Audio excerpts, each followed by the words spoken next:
Bueno, me da mucho gusto saludar al doctor Vicente Mazo. ¿Cómo está, Vicente? Muy bien, gracias. Muchas gracias por invitarme. Y por venir también. Por favor. Yo hacía, digamos, domésticamente alusión a una editorial que me impactó mucho del diario La Nación, que usted escribió a propósito de, bueno, si pudiéramos ser tan exitosos como somos individuales, serlo y concretar un proyecto como sociedad, qué interesante sería. Claro ¿no? que sí. Pero ¿quién lidera? Por de pronto, creo que lo que hay que decir, porque seguramente mucha gente no lo sabe, porque no a toda la gente le interesa la historia, es que la Argentina fue un gran país. Fue un suceso colectivo. No nacimos dejados de la mano de Dios y la Argentina vegetó a través de la historia.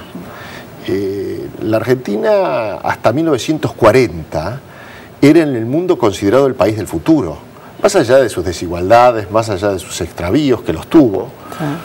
Sin embargo, desde 1810 a 1940 no habían pasado tantos años, sobre todo en la vida de una nación. Y sin embargo, la Argentina era una de las primeras 10 economías del mundo.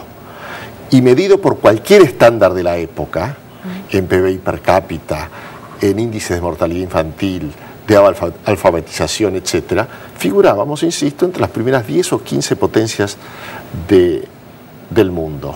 Eso lo que demuestra es el éxito que habíamos tenido. Ahora, todo eso lo echamos a perder en 70 años. Ahora, eso me parece que es lo más importante, porque mucha gente dice, bueno, pero siempre fuimos un fracaso. No, todo lo contrario. La Argentina es un ejemplo superlativo de que eso de que los países nacen fallidos o nacen condenados al éxito es falso. Ningún país nace fallido, ningún país nace condenado necesariamente al éxito. Bueno, yo coincido en la mirada de que los países y la historia de las sociedades, cuando uno a poco de andar lo va leyendo, por lo menos en su historia, uno se va dando cuenta que son de las pequeñas acciones se pasan a las grandes, ¿no? Una epopeya como la que generó San Martín, tal vez sin el armado del Ejército de los Andes, minucioso, pequeñito, desde el bordado de las banderas hasta las donaciones, bueno, no hubiera podido ser llevado a cabo si no hubiera empezado de lo pequeño a lo grande. Pero la pregunta mía concreta es, ¿el peronismo fue causante de todo esto? Porque si nos detenemos en el 40... Sí. Yo creo que el peronismo es el inicio de un proceso de decadencia, pero no se puede cargar a la cuenta del peronismo los desmanes, los extravíos, los errores, los desencuentros que hemos padecido los argentinos en estos últimos 70 años. Entre otras razones, porque no solamente gobernaron los peronistas. Me parece que aquí, Carolina, habría que decir dos cosas. Punto número uno, no hay un solo movimiento, partido político, capilla ideológica, en la cual usted pueda pensar que se salve de tener alguna responsabilidad. Porque en definitiva, en mayor o menor medida, todos gobernaron, todos tuvieron su oportunidad. Y eso me parece que es muy importante resaltarlo. Lo segundo es que hay que cuidarse de solamente responsabilizar a las clases políticas. Me parece que aquí, si uno desanda la historia de estos 70 años, con lo que se encuentra es que la que falló fue la sociedad civil, porque entre otras cosas, las clases dirigentes, a las cuales a veces tanto criticamos, no vinieron de Marte. No. Pues sus referentes, obviamente. Forman parte de la sociedad argentina. Es decir, lo que fallamos fuimos los argentinos. Fracasó el proyecto colectivo. Difícilmente uno encuentra un argentino en el mundo que no se distinga. No digo que somos los mejores. No, pero tienen lugares destacados. Exactamente, e individualmente considerados. Prácticamente en ningún lugar pasamos desapercibidos. Sin embargo, como proyecto colectivo, estos últimos 70 años, la Argentina está en un proceso de decadencia del cual todavía no podemos salir. Yo creo que lo que nos está manifestando el doctor Mazo es por demás interesante, porque forma parte de un sinceramiento en el cual tal vez en esto haya matices, los que generan los debates que seguimos manteniendo, ¿no? Si en realidad el proceso del movimiento peronista aportó lo que después se destruyó, si en realidad el peronismo no fue capaz de generar un proceso que continuara fundamental, a lo mejor como su líder lo había dicho, el único heredero es el pueblo, que continuara generando acciones para mejorar la calidad de vida de la gente. Lo que me parece que hoy no se puede discutir es que la gran mayoría de los excluidos hoy en la Argentina están, pero mucho peor que hace, no sé, vamos a poner 50 años si queremos, 60. No hay que para ninguna duda. Que la educación involucionó. Yo formo parte de una generación que me educaba en la escuela pública, en el Nacional Buenos Aires. Exactamente, y en el Nacional Buenos Aires, que era un colegio dependiente de la universidad. Y debo decir que hoy, desde su forma y desde su contenido, el Colegio Nacional de Buenos Aires no es ni la sombra de lo que éramos nosotros.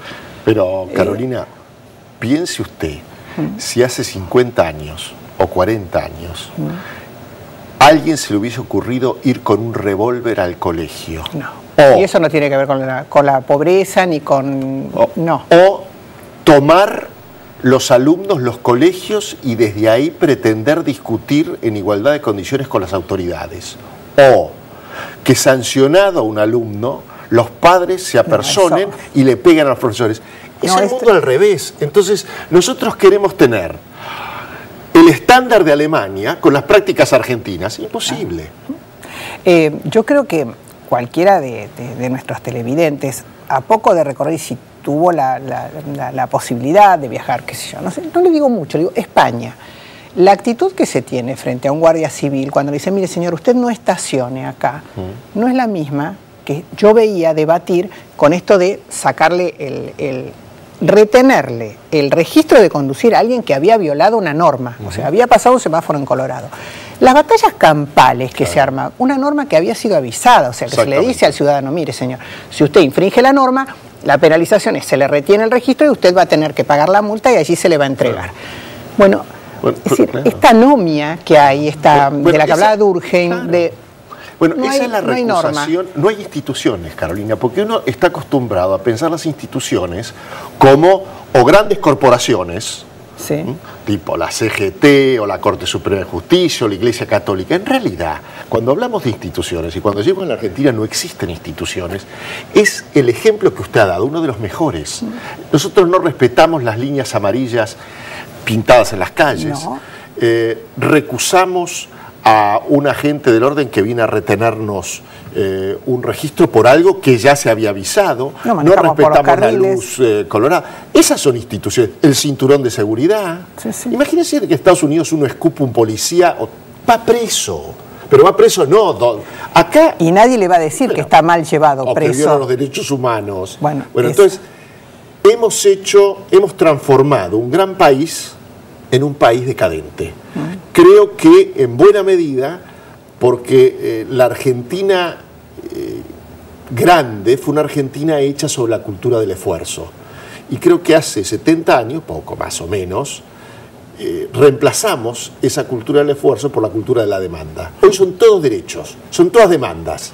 Ahora, esfuerzo, poco. Los resultados están a la vista. Vicente, ¿me permite? Hacemos una pausa y ya seguimos con ustedes. Espero que esté disfrutando tanto este diálogo como nosotros. Ya volvemos.